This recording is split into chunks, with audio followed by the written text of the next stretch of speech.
Welcome to the Global Discussion, discussions with creatives, leaders, and thinkers. I'm Simon Hodgkins today, delighted to be joined by Giles Alderson.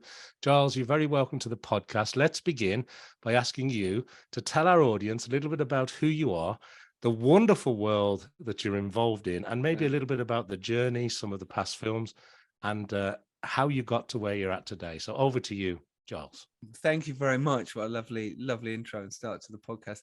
I'm Giles Alderson. I have been making films for about the last 14 years.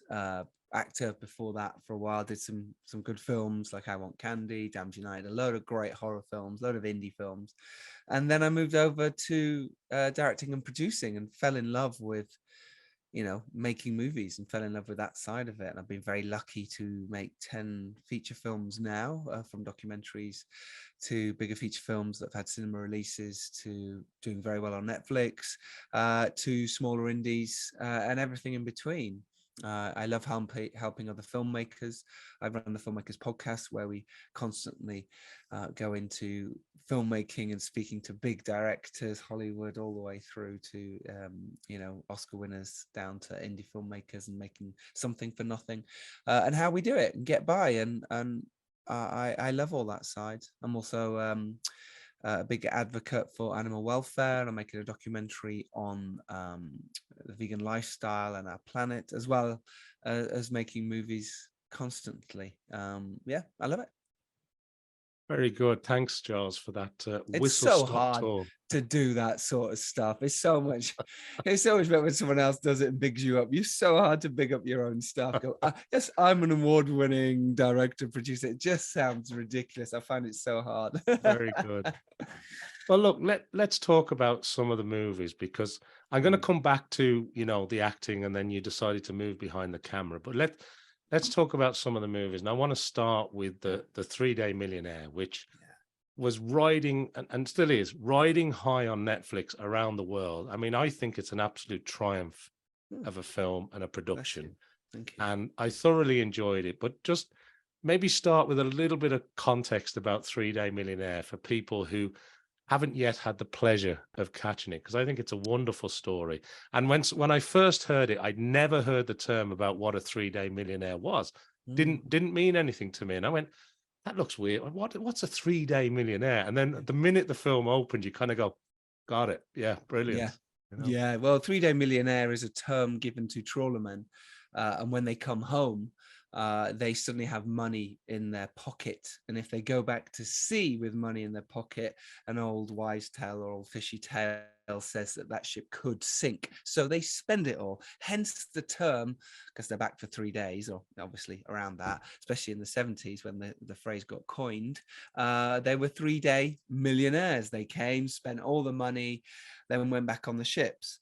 So that's where the term comes from, and that's where the film idea comes from. And it's about a group of lads who do come back from said trip of collecting a load of fish, and this time the money isn't there, or the company wants to shut it down. So they go on a heist to try and get their money back and win back the sort of fishing industry rights that they believe should be theirs, but actually they're very inept at that kind of thing. And really, are they doing the right thing? And eventually you realize what they're doing and what they're doing it for, and you fall in love with the characters and who they are, and their world.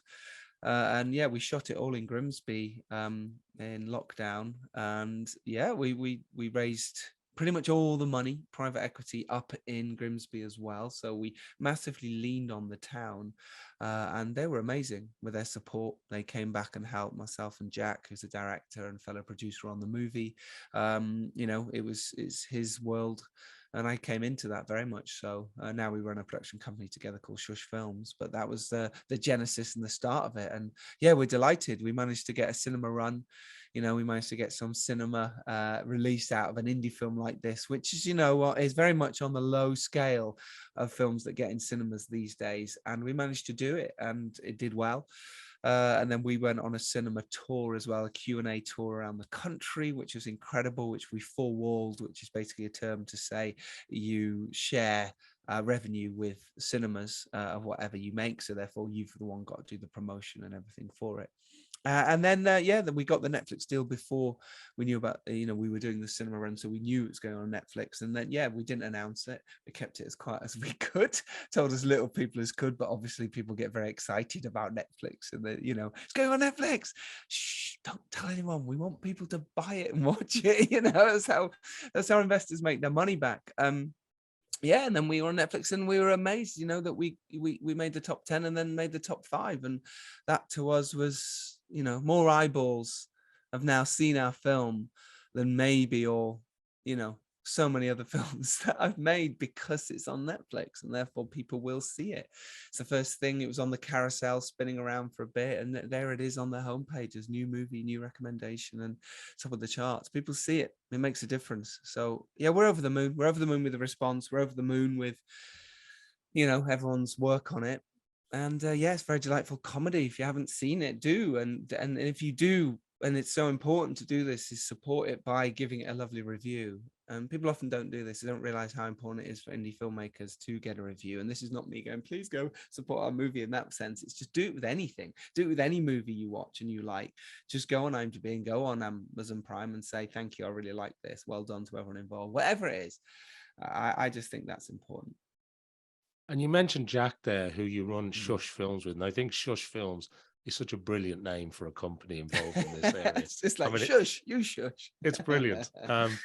But obviously there were ties to Grimsby. There was sort of context and background there. But when it came to the original, putting it together, where did all that come from? Well, originally, Paul Stevenson, the writer, wrote it about Hull because that's where he was from. When Jack got involved, he obviously is a huge Grimsby Town football fan. His whole family, a lot of his dad's family are from that side of the world, but he lived down in London, but he was going to Grimsby all the time, so it's a huge place in his heart. So he was like, I'm going to set this in Grimsby. So that's how it came about. And then he asked me to be involved, and I read it, and I'd already seen Jack's previous film and was impressed, of what he made for very, very little money, and the fact that he got a cinema release with that movie as well. And I was like, yeah, I'll definitely want to be involved in someone like you who's exciting and a talent. And when we just went about going, okay, well, let's lock in all the investors you've got. Let's get in new ones and make this work as an absolute baby. Get all the lawyers in place and all the legal stuff you've got to do. Form the proper production company and make sure everyone's covered and make sure the investors got a route, not only to market but to get their money back. And that's what we did. Yeah, and it's so, you make it sound like, oh, that's just what happened. But I know from talking to filmmakers, it's really hard to get money together. Yes. It can be really hard to, you've got to get the actors, the script, the set, the location. You've got to get all the investors behind it. And then even when you think you've got all that done, something falls through and the project's off, Yeah. And I think whether, it's not unique in the indie filmmaking world for people's hopes to go up and down like a roller coaster when it comes to getting something finished. Yes. So I think anybody who does what you've done with everybody that you've been working with, I mean, it truly is, as I said earlier, it's a triumph because the film itself is superb. I think it captures that sort of part of the UK particularly well in terms of its sort of cultural roots. Yes. There are some great lines in it. Did you take some inspiration from any other film styles? Well, yeah. Yeah. Jack definitely did. Obviously, we prepared a presentation deck, not only for investors, but for actors and other crew members so that Jack can put his vision across. And me as a producer on that film, it's very much, that's Jack's vision. I'm there to serve his vision. Obviously, I can put my 2 cents in and my experience of what I like. But at the end of the day, the director it is their vision. You've got to support them in what they want to do. Otherwise, why are you there? And Jack had all this planned. He spends a long time doing research and developing what he wants. And we made sure that those decks, not only for the one that looks nice with all the pretty pictures, you've also got to do the one that is the jargon and the lawyer speak. So yes, there was a lot of preparation that goes into this, and maybe I did make it sound like, and that just happened. And the reality is I've been trying to make films for 15 years. And in that time, I have made films. But the point is, I'm saying trying. With 3-Day Millionaire, yes, it did seem a lot easier, but it wasn't. Yes, you're right. Things did fall down. And yes, there was major issues, of course. But that's not necessarily what you want to, that's not the first thing you put out. And certainly not when you're promoting the film. But, on this podcast, it is for creatives. And the answer is, yeah, that was not easy. That didn't come overnight. There was the worry that the money might not be there. You're talking to not just one main investor. This isn't a studio movie where they're going, the money will come, you need to cash flow that. This is how it works. This is a very different beast. Someone could pull out at any time, and they did. And it was just managing that. How do you cope? How do you go find someone else to fill that gap that doesn't upset your other investors and upset the apple cart that someone comes out before someone else? All these type of things are just, like you say, very difficult. And there's so many projects I've tried to make before this that have fallen down. They've got very far and then fallen down. And then there's other ones that I have made that have just sailed through. And it's incredible how that is. And what it comes down to for me is your passion, the project itself, and whether people will buy into you. So I put that in order as well. I think passion of your project is so important. If someone says, yeah, I've got this idea about this guy and you're going to go, well, why am I going to put money into that? But if someone's like, look, this is great, we've got this, you can feel it in anyone who tells you any idea ever. If they're passionate about it, you suddenly get more excited than you ever have before. That's just fact. That just is how it is. So if you believe in your project and you're putting that across, now people are interested regardless of who's in it or how much it costs. They're going, tell me more. So that comes first, in my opinion, is the passion of how much you believe in the project and what you think you can do with it and how much of a difference it can make. And a film like 3-Day Millionaire, it's there to make a difference. And we're not saying it's going to suddenly everyone's going to go to Grimsby on holiday, but the point is it's saying Grimsby is a place, it's not as bad as it's portrayed in so many other films and in the media. And it is actually a place where there is hope and life and there is amazing people there. And that was important for us. And as long as we were saying that, then the people of Grimsby themselves and Cleethorpes would open the doors to it. And then comes next, you've got to know your stuff. The script has to be good, because at the end of the day, if it's not, it doesn't matter how much passion you are. If someone's not, they're going to read that and go, no. Cast are going to say no. But, investors often won't read the script. They're not easy to read. It's a certain skill to read a script. It's not like reading a play. And that's not easy. So, yeah, there's so much stuff goes into it, but that for me is very, very important. And investors will buy into you. My third point, if you've got the passion, then you've got the nous, not only the script, but also the how you're going to do it and how the route to market and the route to them getting their money back. You've got all those ducks in a row. Then it comes down to, do they want to invest in you and your team and your project for the long run? And that is so important. People forget that. They just think, oh, I've got a script and I'm amazing. I'm a director. I'm a producer. Why would you not want to give me money? Well, no, that person's got to work with you and they've got to introduce their wife or husband to you or kids to you. And if you're not someone they want to do that to, then why are they going to invest in you? So it's just stuff like that comes from years of grinding out, trying to make films. Well, that's the experience, isn't it? And it's sort of earning the experience, and it is tough. I know it's tough, and but I think when something hits in the way that it's hit, often people will say they had no idea that this was going to be the one that would hit. And then some ones that hit, you kind of go, well, I didn't think that would work. I thought the other one was better, and it's kind of sometimes a little bit random, isn't it? Yep. Yeah, you never know. I think that's the answer. People go into making films, or that particular film saying this one's going to be the one, everyone's excited. Yeah. And even the problems on set, you just don't know the audience responses. You don't know. I've made films that I thought, oh, this is going to do really well, and it hasn't.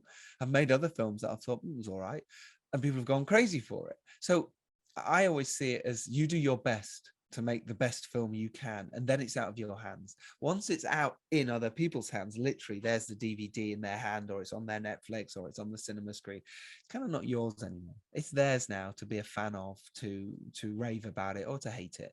It isn't yours, and you sometimes you've got to let it go, and it's really hard because you've worked so hard for it. You've developed it from nothing. It's your idea, and that's become a thing that people are fans of. And someone might get a tattoo of it, and it's like, what? This is just something we came up with. But that side of it is magical. That's the side people want to get in it for.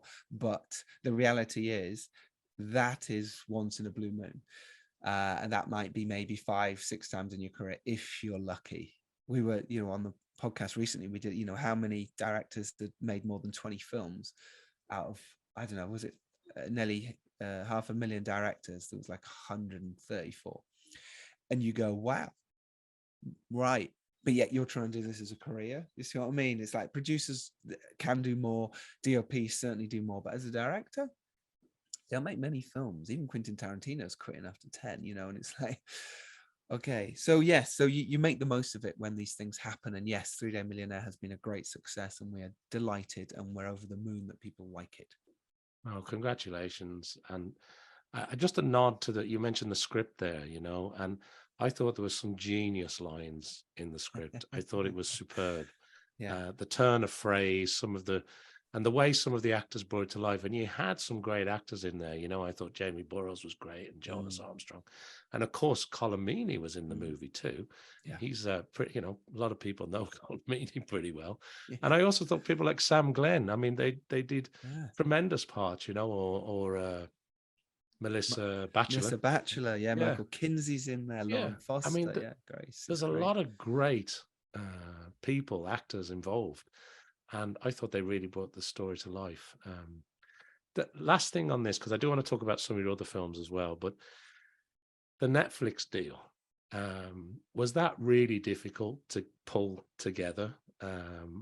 And did it take a long time? Because I know people watching this, particularly filmmakers and creatives, that would kind of be their dream come true, to have something actually air on Netflix. Because in today's world, cinema's great, but with films of this nature, where maybe it's not the latest Tom Cruise, it doesn't have the Tom Cruise money, and you had to raise the money locally, from Grimsby and from investors, etc.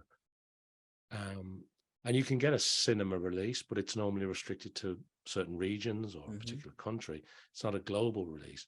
But with the Netflix and the global distribution that you kind of switch on overnight to some degree, language barriers aside and subtitles and all the rest of it.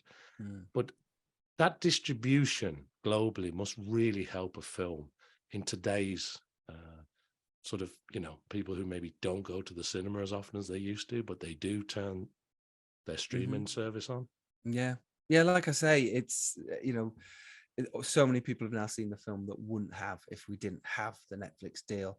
And I'd love to say it was me. I went into Netflix and demanded, this is how much they give us, and of course you want our film. It was our distributors. So we worked really hard to get our distributors on board, which is Signature Entertainment. And they're the experienced ones at that. Now, now it's maybe a different story. Now maybe we can, and filmmakers can go in and pitch their projects to Netflix, and Netflix can say, yes, here you go. Here's a set amount of money. Go make it. Come back when it's done. It does happen. It's very rare, but it does happen. What tended to happen sort of 5-10 years ago was Netflix were buying up a lot of indie films for decent amounts of money. And saying often it's a Netflix original. Now they've become so big and they can make their own Netflix original films. They don't need your indie film anymore. So we were very lucky that Netflix wanted our film. I think films like Bank of Dave, and there was a few others last year, I Used to Be Famous, and others in a similar vein that had done really well. So Netflix were looking for a film that could, as you know, when you watch Netflix and you finish something, it says, you like this, you now will like this. They know what they're doing. So they're looking for things to fit in the gaps If you made a documentary about cats, well, if one of their documentaries a couple of years ago, the one about the cats, well, they need something to fill in those people who love those cat documentaries. So there you go, you might get a good deal. We were lucky, we got that. Signature went in and they negotiated a good deal. It was not me, I'd love to take credit for it, but it was me that negotiated the deal with Signature in the first place. So it's funny how it works. But yes, it is all about being in the door. And if you're in the door in any of these places, from Prime to Apple, wherever it is, whichever streaming platform, you have a chance for them to pick up your film and you.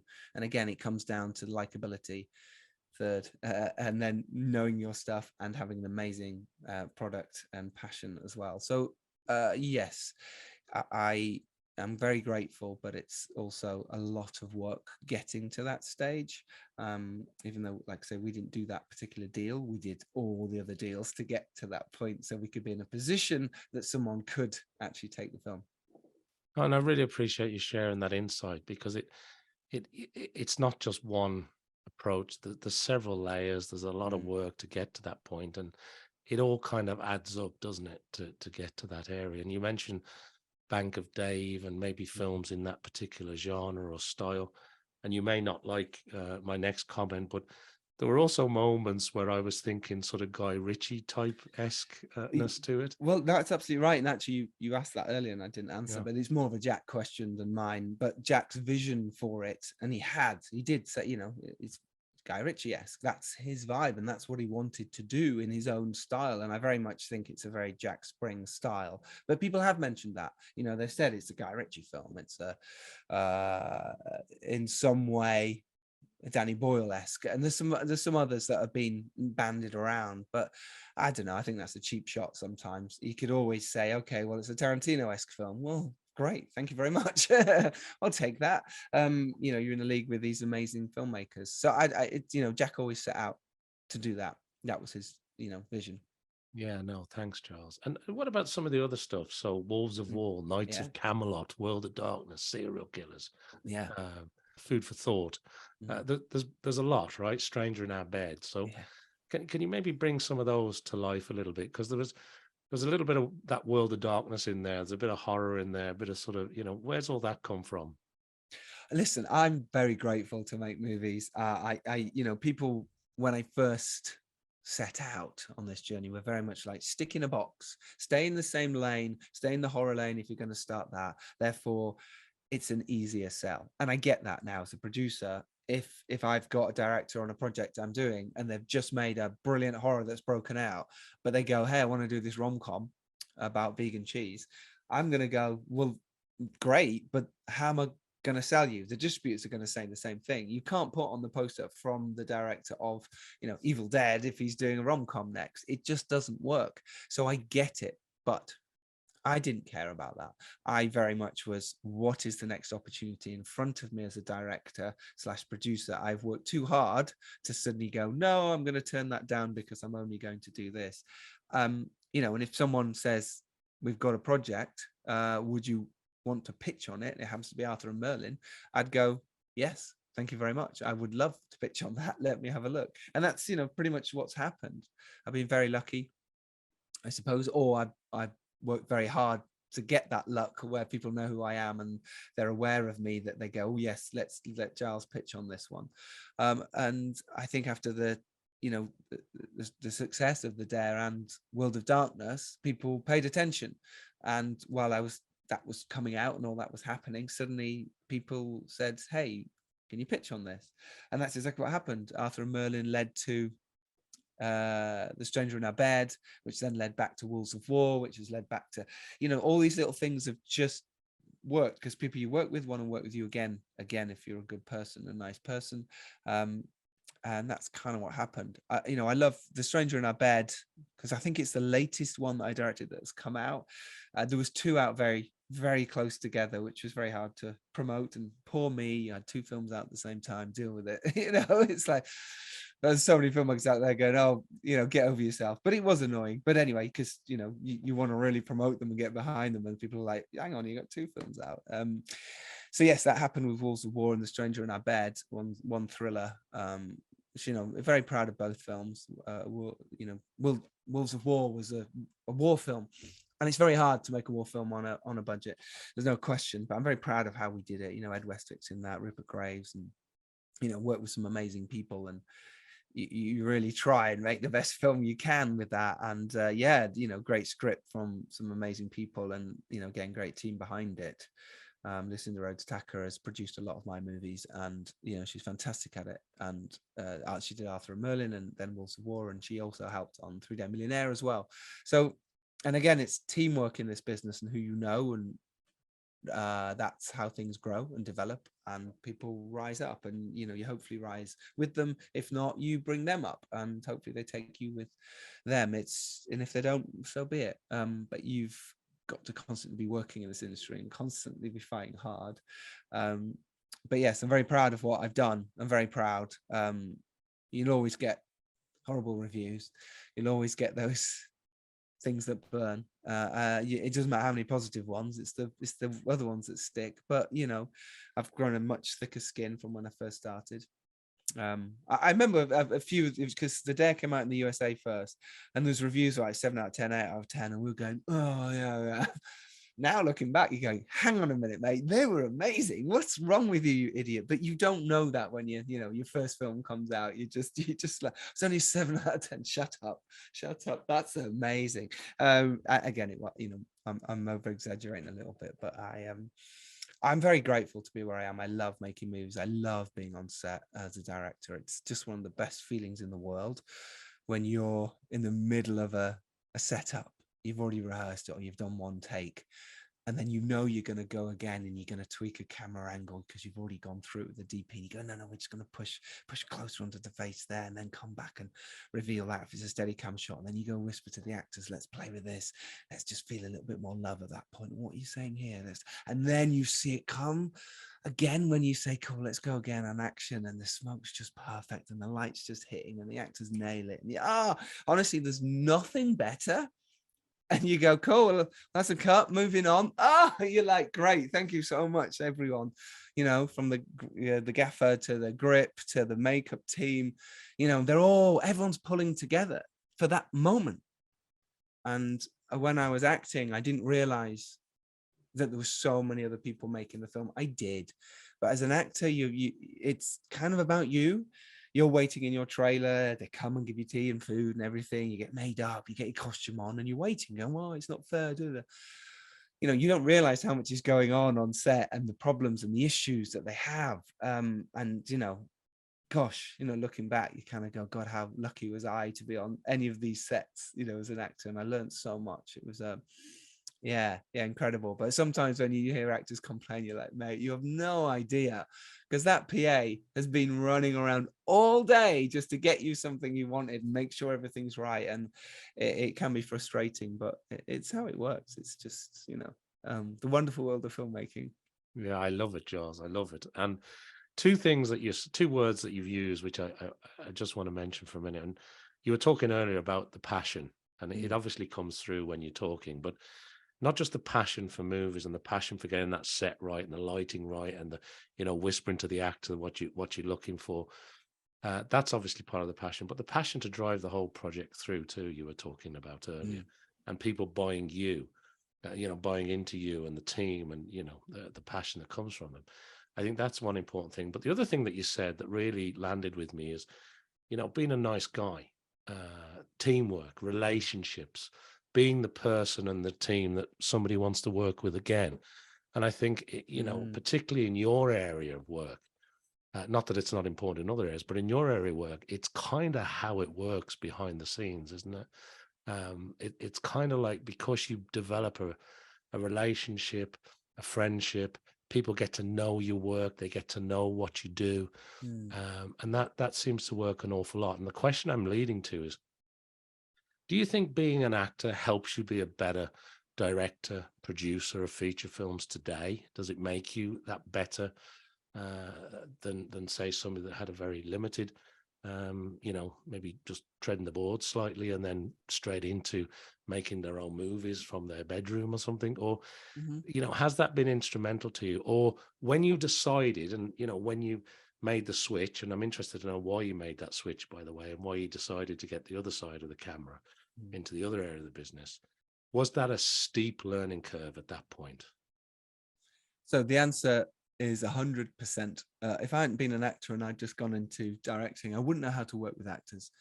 Actors are an amazing creatures who can make your film work or not. You know, it lives or dies by what they do. Hence why you put up with the, you know, sometimes that little bit of, it's not all about you, but by now it is, because that's what's happening. You want to make sure they're coming to set feeling refreshed and ready to cry on cue, because it's, if you haven't acted, you don't realize how hard it is. You don't realize that sitting around, you know, I was mocking it earlier by saying they're sitting around waiting for their moment, but at the end of the day, they are. And if they're not ready to turn it on when you've got the camera rolling, you haven't got time to go, okay, go off for an hour, get in the zone and come back, because you're making an indie film. A studio film would be the same. You haven't got time to do that. Money is time is money. You just can't do it. So they have to be ready. So yes, the fact that I came from an acting background made me able to direct, made me understand a film set. And again, it took me a long time to really understand the film set, because it's very different when you sit as an actor to suddenly you're behind the camera and you're making stuff work. But what I did, I just went on every other set I could. In fact, I met a filmmaker the other day who's also doing really well, and I was on one of her first shorts that she produced, and I was like a fourth AD on it or something, you know, but I was there on set just learning and watching and going, yeah, okay, I can do this. How does this part of the set work? How does this feel? You know, how does it feel to hold a boom all day? How does it feel to run around banging nails in and redoing a set and doing props? And where do they all come from? How do you find these? How do you get the resources for it? What about prep? How are you as a producer making sure that everything's going to work perfectly when it comes to the day? And yes, I learned so much coming to set as an actor. And as a producer, you realize what, you know, a lot of people sort of say, well, what does a producer do? You know, who doesn't know the film industry? I sort of say you're the wedding planner, but it's also your wedding, and the groom is on fire, and the bridesmaid has disappeared, and the mother of the bride is pissed in the corner, and and the father of the bride is on fire. You've now got to pull all this together, make sure that they're all friendly, everyone on the whole set. You've got to make sure it's running like clockwork, like a clock, because if something goes wrong, the time is out. You've got to make sure that that is smooth, that they're getting to set at the exact time that that camera is ready to roll and the light is set and the smoke is perfect. You have to time that with radios backwards and forwards from your first AD to your third to your second. They're telling the cast now's the time to go, who are speaking to the drivers to make sure they're on time and on place to pick them up, to drive them to the right place, where there's a car park space ready for them. All these type of things you learn as a producer that they have to happen. It doesn't magically, oh, there's all the actors perfectly made up in place and there's the camera ready to roll. And what you have to do as a producer is make sure that all that, like I say, someone's on fire, someone's ill, this is all happening, is now none of that's happening. You're putting out all those fires beforehand.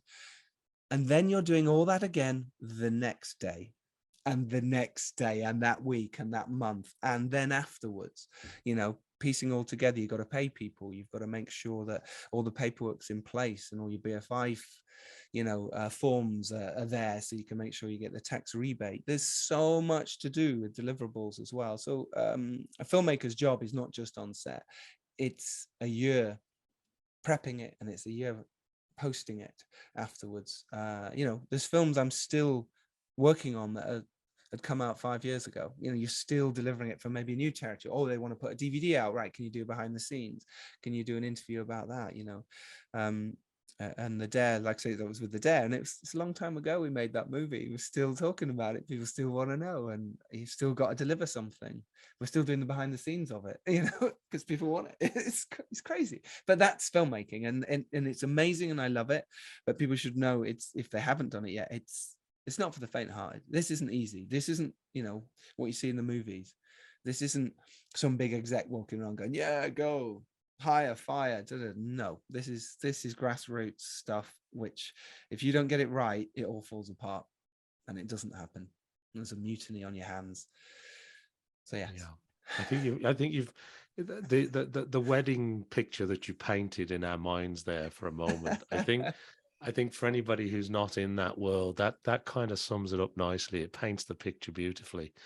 And as you say, the next day, and the next day, and the next That's day. just one day, mate. Yeah, Yeah, exactly. Yeah, there's yeah, something else. There's yeah, another fire to put out, or there's a location that's fallen through and you've got to get a new one, or the costume's lost yeah, and you've got to go tell the director. But as a tip, never tell the director until you have a solution. If you have a solution, great. If you don't, what's the director going to do? Hey, we've just lost a location. Well, what do you want me to do? I'm about to direct this scene. What have you told me for? Winds them up. So yeah, always go to a director or a producer or an actor with a solution to a problem. Never go, hey, we've got a problem. Great, thanks. It's your job. Go fix it. yeah. The last thing a director needs in full flight is another problem, right? So Yes, yeah, another yeah. problem. Exactly. Well, look, thanks very much indeed, because that was a great insight into your world, Giles. I really appreciate you sharing some of your insights there. I want to change gear a little bit, and I want to ask you some questions about you. And I want to start with about where you get your own ideas, thoughts, inspirations from. How do you onboard information? Are you constantly scouring the internet when you've got a 5 minutes? Are you looking on your mobile phone? Are you on social media? Are you just bumping into people and it's conversations that you have through networking? Are you an avid reader?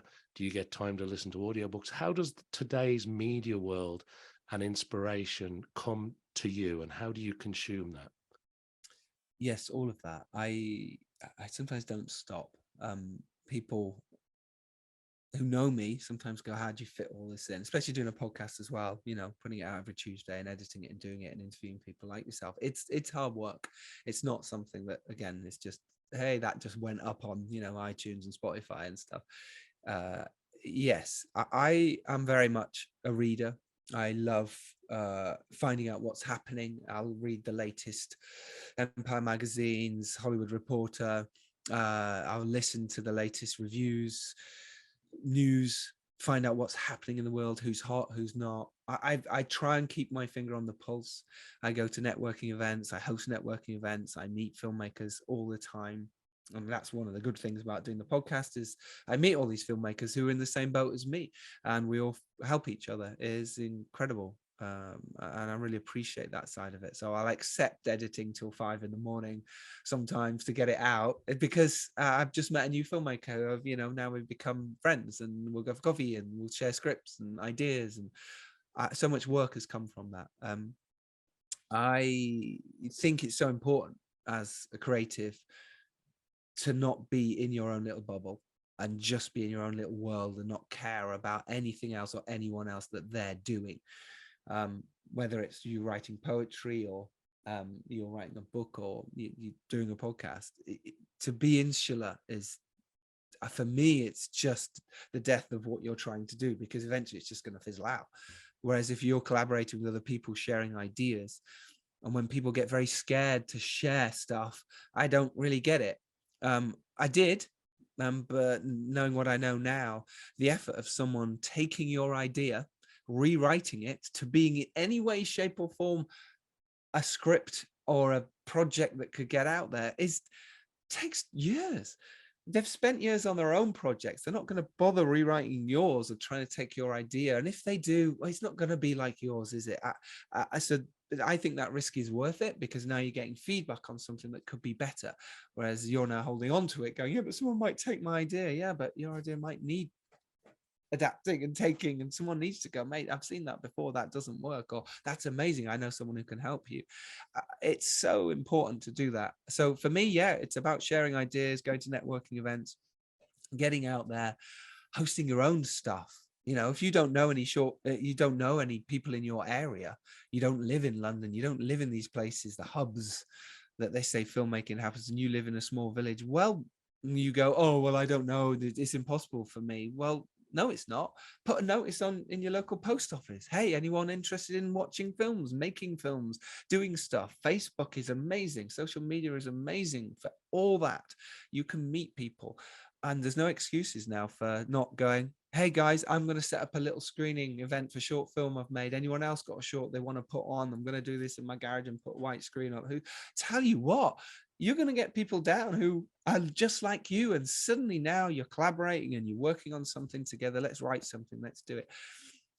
Why aren't you doing that? Yeah, I get it. You're scared, and it's easy to be scared of failure and scared of success. They're both easy things to be scared of. What happens if someone does come calling? If Netflix do say go make a movie? Uh-oh, what happens if I'm not good at it? Sure, that's fear. But if you want to do this industry, you want to do something in this industry, then you have to overcome that fear and accept that you might fail or succeed, and both are okay. It's okay to fail. I fail all the time. Fail upwards if you can, but fail and learn from it and get better.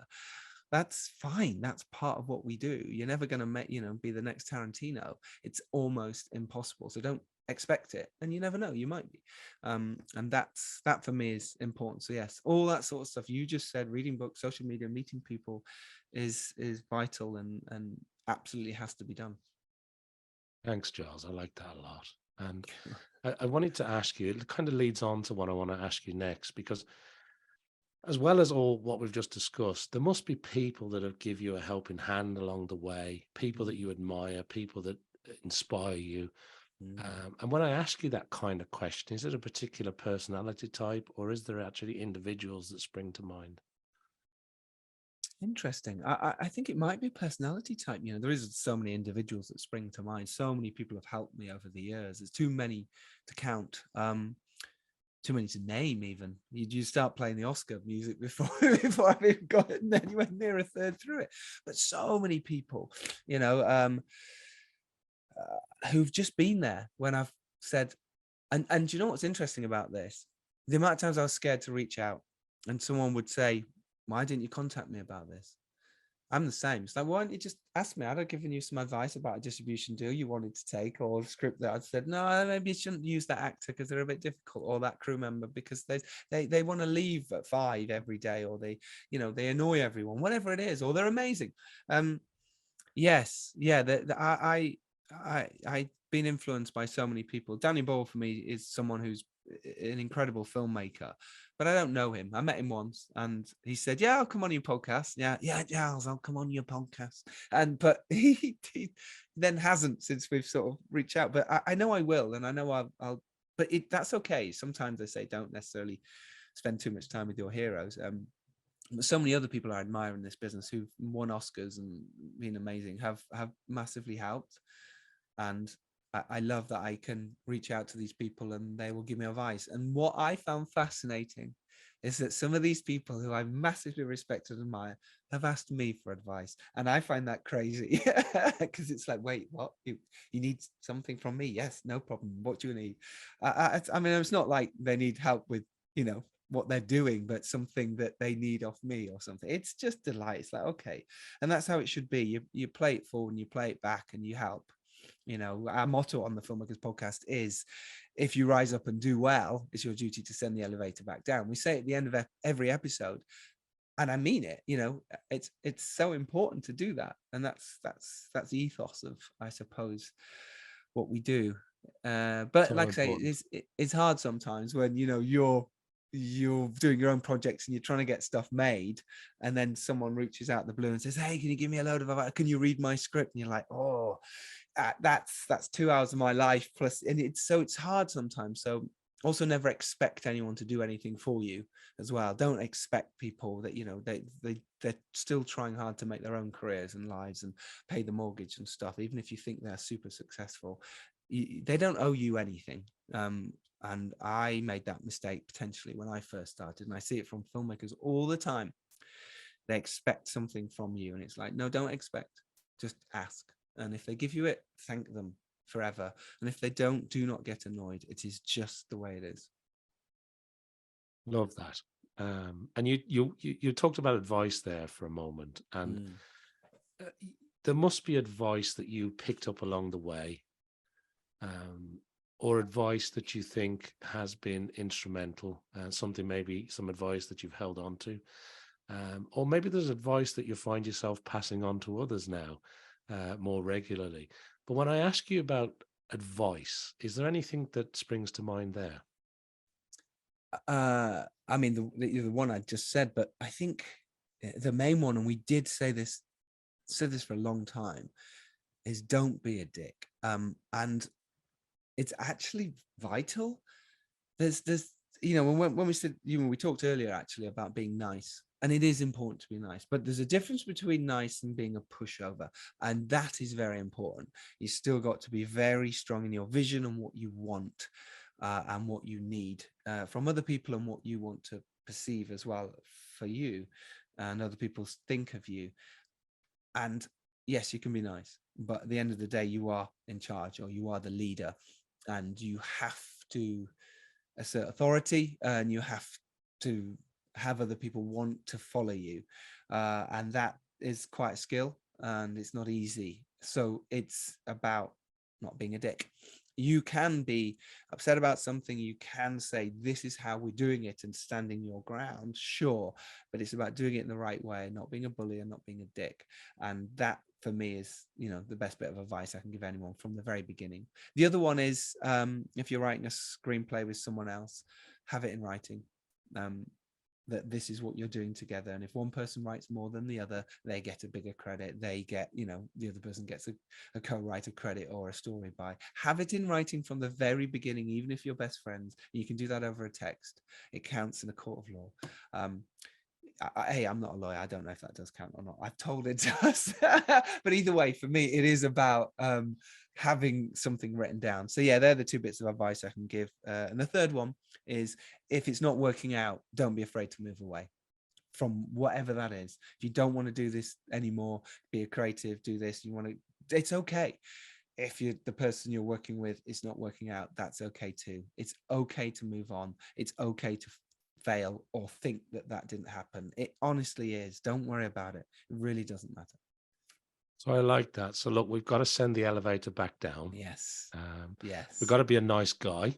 Yep. And also we've got to get things agreed up front before we kick off our project. Mm-hmm. Yep. And we also need to remind ourselves then, Giles, as you say, that it's okay to stop doing something or to walk away if it's not working. Yeah. So they're four great things. Thanks so much for sharing those. Now, there's many things that you're passionate about. And obviously, we've talked a lot about film, but I just want to talk a little bit about the podcast a bit more, because you do the Filmmakers podcast, and you kind of have these hosts that come in and out, and you mentioned you're interviewing all these filmmakers, and you're kind of building relationships through that. But you've been putting out some really great content through the Filmmakers podcast. And what do you love about podcasting? Why do you like that medium? And why do you feel it really helps what you're doing when it comes to making films? I love the medium of podcasts. I mean, for one, they're free. It's free for people to listen to any podcast whenever they want. That's pretty special. Those people who are doing it are doing that out of the goodness of their heart. Most of them, I'd say, gosh, probably 99% of them are not getting a wage from doing this. This is doing it for the love of the passion of something that they want to give back or they care about, and they want their voice just to be heard. It's a great platform for us to talk about our films, but it's a great platform for others to learn from, and that's what's the main important thing. And it's a great platform for me to learn. Doesn't matter how many books I've read on filmmaking, and there's a whole load of them here, and I've read so many of them, and then as soon as a new one, I'll read it, I'll get it, and constantly trying to know my knowledge about filmmaking. But I have not, no, I don't know how to word this in the right way. I've learned so much more from the filmmakers I've had on the podcast than I could have of reading all the filmmaking books in the world, because it's firsthand knowledge from someone saying it to your face. Though I've also learned more from being on a set, but that's, either way, that's why I love podcasting, because it is giving something back to someone who can't be on a set, who is going, oh, okay, that's what it's like. Oh, okay, they said it was going to be hard. They said prepare for your first day. They said do this. They said make sure you got contracts in place. All those type of things. And you do need deliverables as you go. All those things indie filmmaker does need to know, and we do try and give as much information as possible on the Filmmakers podcast. Look, it's a joy. I have cemented so many brilliant relationships, not only from the hosts that were great acquaintances. There were people I might have worked with as an actor or people I respected as a director. Now that we're doing the podcast, we're best mates. You know what I mean? We're all sharing scripts together. We're all helping each other, all of them. And that's great. We've set up, when Clubhouse was a thing during lockdown, a big thing, it still is, but the big thing, I got together with, I said, right, all of you, the hosts are coming on, and then any other filmmakers I knew then became hosts on it, and now we've got a huge WhatsApp group for filmmakers because of that, and we all meet up, and it's beautiful. We all help and ask each other for advice constantly on, hey, and then we've got a contract for this, does anyone work there, does anyone know a studio here? And that's the other thing I'd say, you know, set up WhatsApp groups with people, go in these places, go on Facebook groups, help, listen, support, be that. If someone says, hey, does anyone know a studio? Go, yes, I've got one. I'm a friend, used one here. Here's a contact. But yeah, that's what I love about the podcast. We've had amazing guests on, Ian McKellen, Stephen Fry, Mark Strong, amazing actors. But we've also had amazing Oscar-winning filmmakers. Of this year's Best Picture Oscar winner, All Quiet on the Western Front, Ed Berger, Daniel Bruhl, and interestingly, James Friend, who won the Oscar, made my first short film as a director. He came and shot it for me because someone told me to just reach out and ask him. I was in one of the films that he'd shot, and I went, no, he'll never do it. He'll never do it. And someone went, well, ask him. He can only say no. And I did. And suddenly now the short was so much better because of it, because it's his technique and skill, and he brought his team and his camera. I was going to shoot it on, you know, DSLR, just a 5D or whatever. So anyway, yes, it's just an amazing platform. And I think anyone who has anything creative that they're doing, whether that's cycling workshops, and they talk about the cycling thing, or you've got, you know, you're a lawyer and you've got a specific interest, have a podcast, write a book about it, because suddenly people pay more attention to you, and that's, people think you know more than you do, perhaps because you're doing something, you're giving back. And anyone who thinks that, goes, oh, okay, well, they must know what they're talking about. I don't know. I do feel that I have to know what I'm talking about. I've learned, you know, over the time. I don't mind doing things like this now. You know, I love it, because I'm free to talk and be open about it, because like, oh yeah, that's interesting, that's important. Doing any kind of these networking events where I'm on the panel, great. I want to try and give as much information to the people there who've come. Sometimes they're paid to be there. You go, okay, well, what can I give them back? This isn't about me and, hey, look at me, I've done all these films. They don't necessarily care about that. They care about what can they learn to make them a filmmaker, or get advice from you. So yes, that's what the podcast does, and I love it. It's great to hear all the things that the podcast kind of develops too, as well as just putting out the content, because Yeah.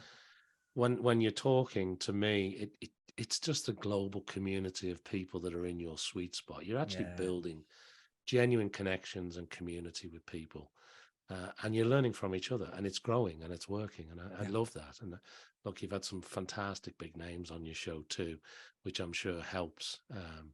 But I think people probably come along to learn as well as to be entertained, right? And I think that's a really important part of being involved in a community. And as you say, whether you're a cyclist, whether you're a filmmaker, or whatever it is, there are people out there that like what you like. You've just got to find your people, right? Yes, absolutely right. Lovely. Well, as we come towards the end of our time together, Giles, just a couple of quick questions to finish off if I can. Sure. One of them is about your own planning process. You mentioned earlier that, you know, you're still working on things for the Dare, you know, many years later. So you obviously, as a filmmaker, you have to think years in ahead, you know, and there's a lot to it.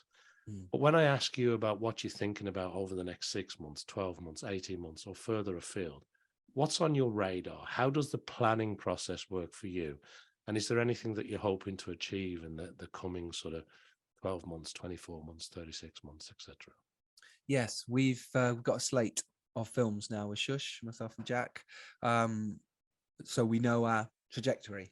Other things might come in between that, other bits and pieces, you know, someone might contact us from studio and say, hey, will you come direct this? Telly could get in the way. But we have a trajectory. We've got a plan.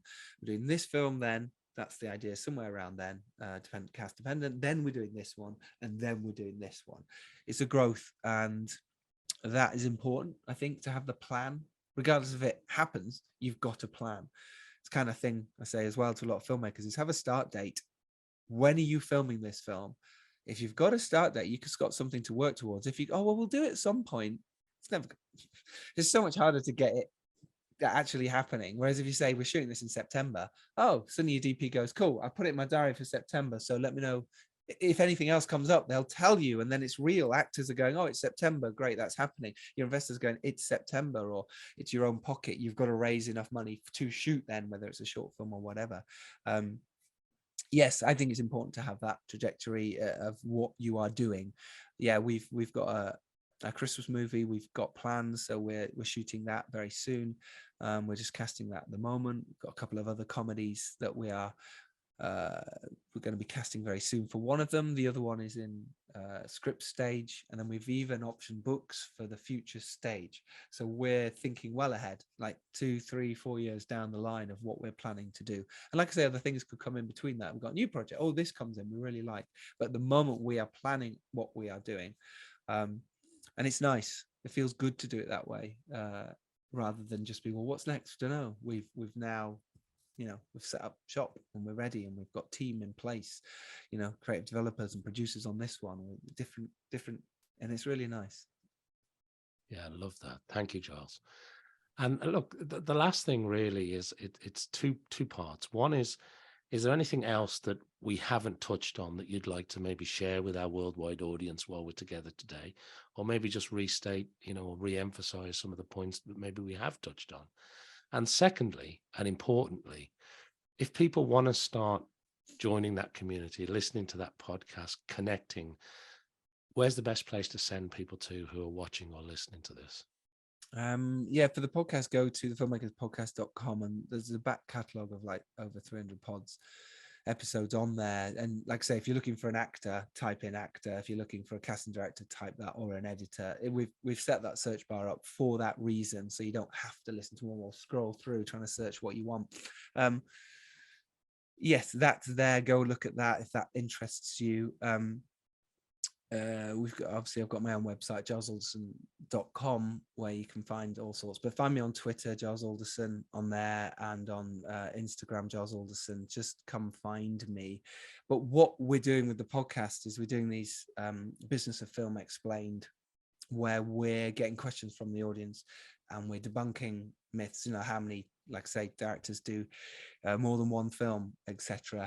What's the average age of someone making their first film? All these type of things that people go, oh right, I don't feel so bad now that it's 37, and there's them at 23 going, it's never going to happen for me. Most people don't make films until their 40s, so knowing that makes you feel a little bit more comfortable and stuff like that. So we're doing that, but we're asking for audience questions. So if you have burning questions you want to know, then we on the website there's a form, but also reach out.